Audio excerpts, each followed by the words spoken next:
It was once said by the ancient Gaian king, Teethlot, some of the most terrible things that have come to exist in this universe have their most humble beginnings in the purest of intent.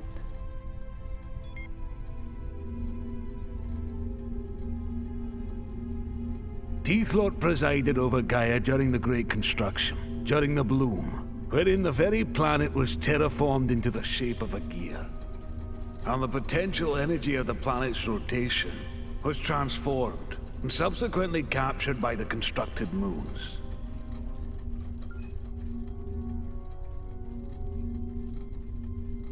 This is the legacy of King Teethlot.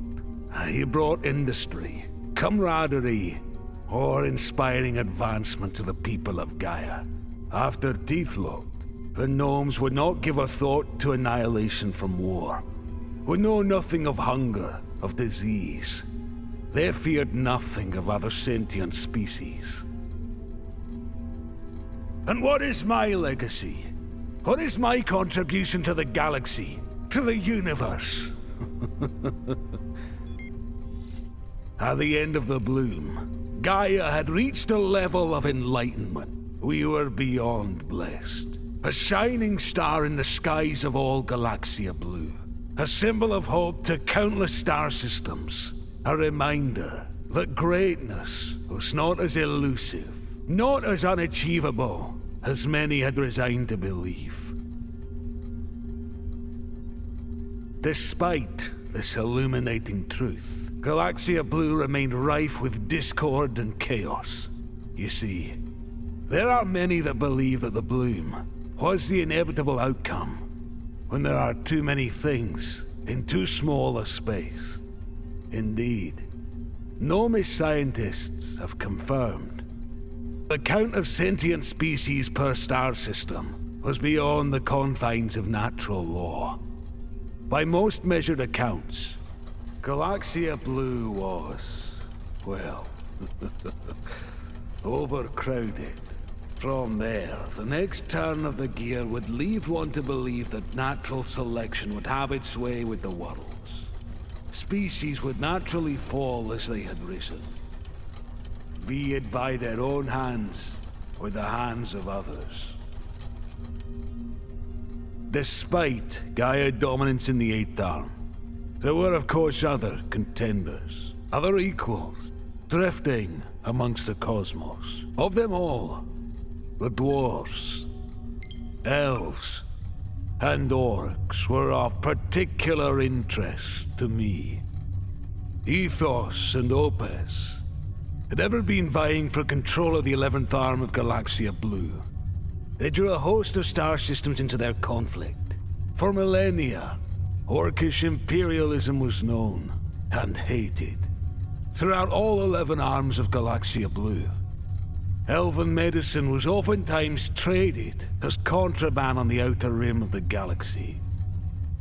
Dwarven architectural building techniques were as coveted as food and drink to most budding civilizations in the Fourth Arm and beyond.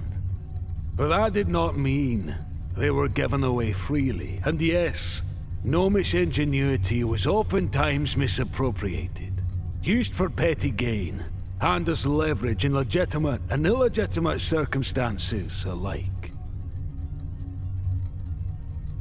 The result was the absence of progress, the loss of liberty, of life, and of spirit for all. There are no winners in war, contrary to the most popular of beliefs. And so, I have always maintained that the suppositions and conclusions concerning the natural effects of overcrowding are, in reality, completely false. Galaxia Blue is not destined to be destroyed on its own. It was destined to be destroyed by the design of those who inhabited it. And to be as plain as possible, I wish that not to occur. I believe Galaxia Blue to be the most special place in all of the universe, and I wished it to endure. So I intervened. I sent my first transmission by way of Ansible to the dwarves, elves, and orcs on their respective planets and pled the galaxy's case. I sued for them all to meet me on planet Terra, located on the mid-fifth arm. I made my intentions clear enough. I urged them to come, to help me find the common ground, to develop an antidote to the destructive, chaotic nature of their behaviors.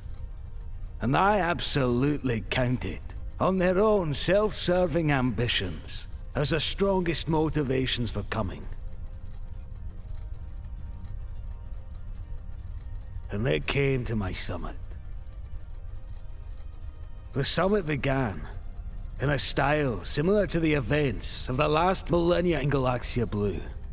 Chaotically. Truthfully, I wasn't certain during the first year if we would make it beyond our most base and animalistic nature. For make no mistake, there is no technology that can undo billions of years of natural instinct. Well, you can imagine my delightful surprise when all of a sudden, a mere year after arriving, I began to see synergies. Synergies, mind you, that were cross-species in nature. Orcs and elves. Elves and dwarves. Dwarves and gnomes. Gnomes and orcs. Words that began as ash, in the mouths of their speakers, transformed, and were as beautiful as flowers and sweet as honey. Animosity turned to appreciation. Contempt to collaboration.